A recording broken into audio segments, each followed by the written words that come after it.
तो कहानी के शुरू में हम एक लड़के को देखते हैं जो अपने भाई को ढूंढ रहा था। वो उसे ढूंढता हुआ एक पार्टी में आ जाता है जहाँ पर सभी लोग बहुत ज्यादा मजे कर रहे थे। वहीं पर कोई उसे बताता है कि उसका भाई ऊपर वाले कमरे में है। जब वो लड़का ऊपर कमरे में जाता है तो देखता है उसका भाई बुरी हालत में था और वो उनके डैड के बारे में अजीबोगरीब बातें कर रहा था। ये सुनकर वो लड़का डर जाता है क्योंकि इनके डैड को तो मरे हुए बहुत साल हो गए थे। वो अब अपने भाई को नीचे ले आया था। तभी उस लड़के का भाई उस पर चाकू से वार करता है और फिर बाद में उसने अपनी जान ले ली थी। ये देखकर पार्टी में लोग बहुत ज्यादा डर गए थे। अब आगे हमें कहानी में 17 साल की लड़की मिया दिखाई जाती है जो अपनी मॉम की मौत के बाद अपने रिश्तेदारों के साथ थी। वहीं पर मिया के डैड भी थे। उन्हें देखकर ऐसा लग रहा था कि मिया के ताल्लुकात उसके डैड के साथ बिल्कुल भी अच्छे नहीं हैं। तभी उसे उसकी दोस्त जेठ के भाई की कॉल आती है जो फुटपाथ पर बैठा अपनी बहन जेठ का इंतजार कर रहा था, मगर वो उसे लेने नहीं आई थी। इसीलिए उसने मिया को कॉल की कि उसकी बहन उसे लेने आना भूल गई है, तो इसीलिए वो उसे घर छोड़ दे। मिया अब अपनी गाड़ी लेकर उधर पहुँच गई थी। वो जेठ के भाई जिसका नाम रायली होता है उसे ले लेती है। जाते हुए वो खूब मजे में गाड़ी चलाती है। तभी रास्ते में इनकी गाड़ी के आगे अचानक से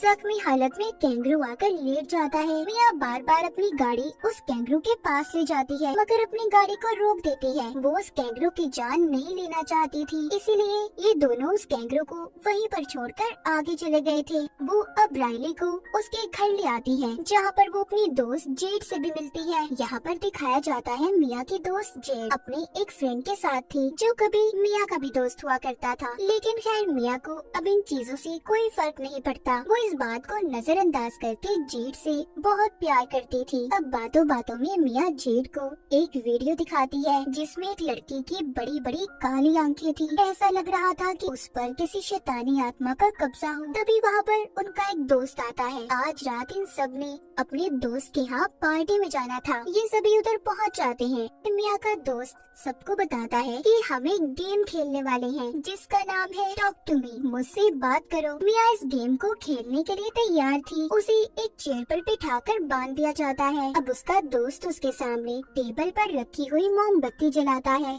दूसरा दोस्त एक अजीब से हाथ के स्टैचू को मिया के सामने रख देता है। अब उसको ये लोग बताते हैं कि तुम्हें इस हाथ से अपने हाथ को मिलाना होगा और टॉक टू मी बोलना होगा। तभी सारी लाइट्स बंद कर दी जाती हैं। जब मिया ऐसा करती है उस स्टैचू हाथ से अपने हाथ को मिलाती है। तभी उसे अपने सामने एक बूढ़ा आदमी बैठा हुआ दिखाई देता है। ये देखकर तो वो बहुत ज्यादा घबरा गई थी और अपना हाथ उस हाथ से अलग कर लेती है। लेकिन अपने दोस्तों के बहुत कहने पर वो इस खेल को फिर से शुरू करती है। दोबारा से उस हाथ से अपने हाथ को मिलाती है और कहती है आई लेट यू इन, कि मैं आपको अंदर जाने देती हूँ। मतलब कि इस खेल में कोई भी अगर बुरी ताकत थी तो मिया उसे अपने अंदर आने की इजाजत दे रही थी। वो अब अपने सामने जेठ के भाई रायली को देखती है और कहती है वो तुम्हारे पीछे खड़ा है, वो तुम्हें पसंद करता है। ये बात सुनकर रायली को घबराहट होने लगी थी क्योंकि वो तो अपने दोस्तों के बीच में बैठा था। वो सोचता है आखिर उसके पीछे कौन हो सकता है।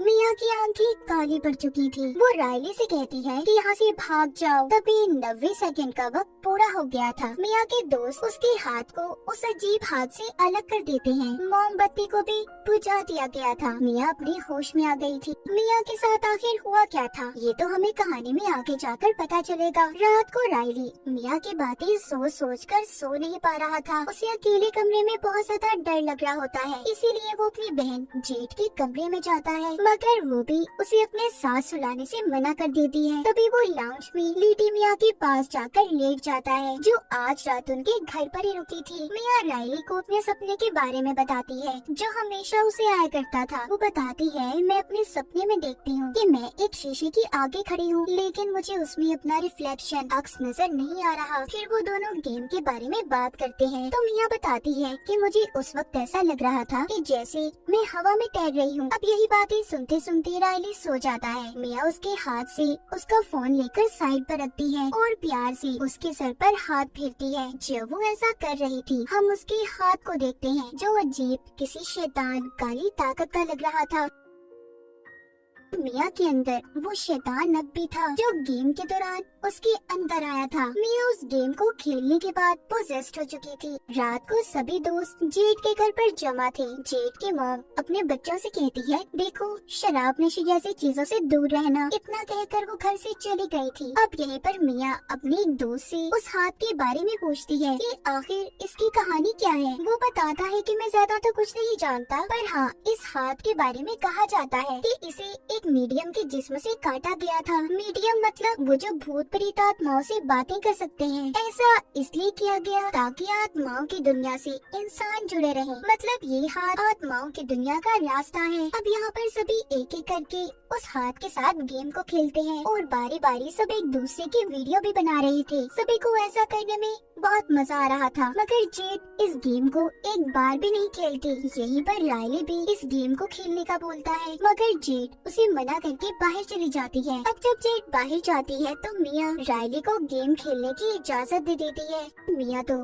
पोजेस थी शैतान के कंट्रोल में, तो जो कुछ शैतान उसे सोचने या बोलने का कह रहा था वो वही कर रही थी। रायली अब जब उस गेम को शुरू करता है और वो हाथ पकड़ता है, आई लेट यू इन कहता है, वैसे ही उसके अंदर मिया की मॉम की आत्मा आ जाती है जो कि मिया से बात करने लगी थी। मगर तब तक वो वक्त पूरा हो गया था जो सब दोस्तों ने रायली को गेम खेलने के लिए दिया था। लेकिन मिया ने अपनी मॉम की आत्मा को महसूस किया था, उसे उनकी आवाज भी आ रही थी। पर तभी उन आत्माओं की दुनिया से रायली को पसंद करने वाला शैतान उसके अंदर आ जाता है। मतलब कि जो कहानी के शुरू में मिया ने रायली को बताया था कि वो तुम्हारे पीछे खड़ा है, अब वो शैतान रायली के अंदर था। तभी रायली अपने सर को टेबल पर जोर जोर से मारता है। थोड़ी देर बाद उधर पुलिस भी आ गई थी और रायली के मामले में पूछताछ करने लगती है। उसकी बहुत बुरी हालत थी, इसीलिए उसे हॉस्पिटल ले जाया जाता है। इन सब के बाद मिया अब जब रात को घर पहुंचती है तो उसके डैड उससे बात करने की कोशिश करते हैं, मगर वो अपने कमरे में चली गई थी और अपने डैड से कोई बात नहीं करती। फिर कुछ देर के बाद वो हॉस्पिटल में जाती है जहाँ पर रायली दाखिल था। अब वो जानती थी कि हॉस्पिटल जाकर उसे रायली के घर वालों का सामना करना था, क्योंकि गेम खेलने की इजाजत इसी ने दी थी। जैसे ही वो हॉस्पिटल पहुँचती है होता भी ऐसा ही है जैसा कि उसने सोचा था। जेड उस पर बहुत गुस्सा करती है, कहती है कि तुम्हारी हिम्मत कैसे हुई, तुम्हारी वजह से मेरा भाई आज इस हालत में है। ये सुनकर मिया बहुत दुखी हो गई थी और जेड के दोस्त के साथ अपने घर आ जाती है। लेकिन आज रात वो अपने घर अकेले नहीं रुकना चाहती थी, इसलिए जेड के दोस्त को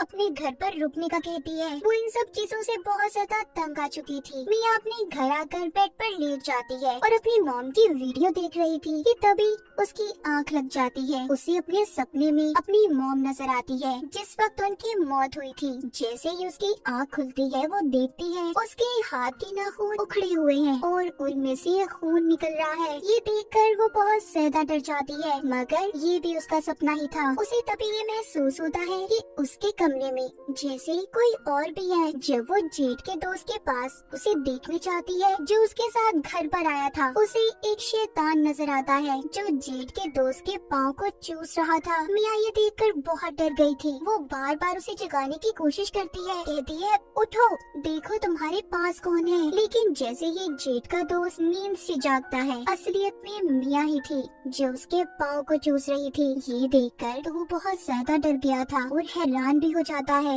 उधर हॉस्पिटल में जेड और उसकी मॉम जब रायली को बाथरूम में साफ कर रही थी तो तभी रायली जेड के हाथ पर काट लेता है और जोर जोर से हंसता हुआ फिर से अपना सर दीवार में मारता है।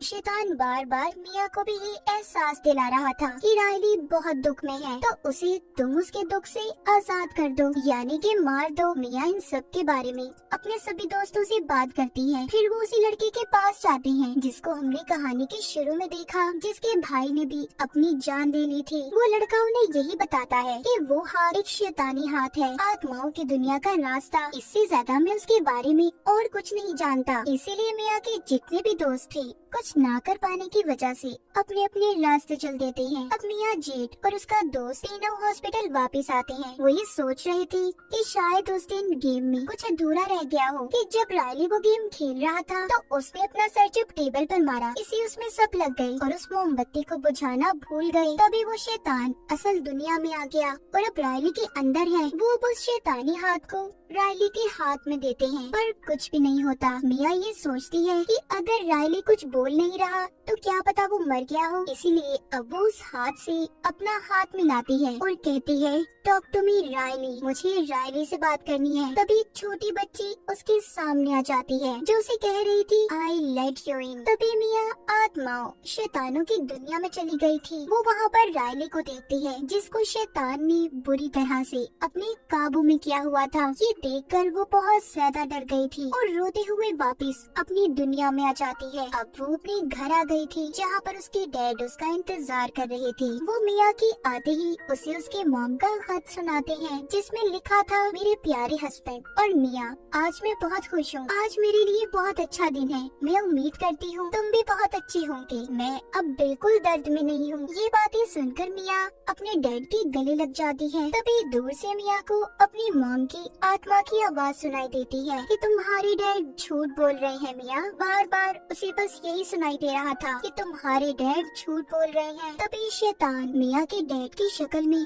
उस पर हमला कर देता है। मिया एक कैंची से उसे मार देती है मगर वो ये भूल गई थी कि असल में उसके सामने उसके डैड थे। ये सिर्फ उसका बस एक वहम था कि उसके सामने शैतान है। फिर वो अपने दोस्त जेड को कॉल करती है और बताती है कि मैं बहुत दर्द में हूँ, तुम मेरे घर आ जाओ। जेड अब रायली को अकेला छोड़कर मिया के घर जाने के लिए निकल जाती है। पर ये क्या, मिया तो हॉस्पिटल की पार्किंग में थी जो जाते हुए जेड को देख रही थी। इसका मतलब कि शैतान अभी भी मिया के अंदर था जिसने धोखे से जेड को घर पर बुलाया ताकि वो रायली को मिया से मरवा सके। अब मिया हॉस्पिटल से रायली को व्हील चेयर पर बिठाकर रोड पर ले आई थी। दूसरी तरफ जेड मिया के घर पहुंचकर उसे बार बार कॉल कर रही थी। अब जब मिया उसकी कॉल नहीं उठाती तो वो उसके घर के अंदर जाती है और देखती है कि मिया के डैड खून में लथपथ पड़े हैं। ये देखकर जेड को सब कुछ समझ आ गया था। वो अपनी मॉम को कॉल करके मिया के बारे में बताती है और अब वो जल्दी जल्दी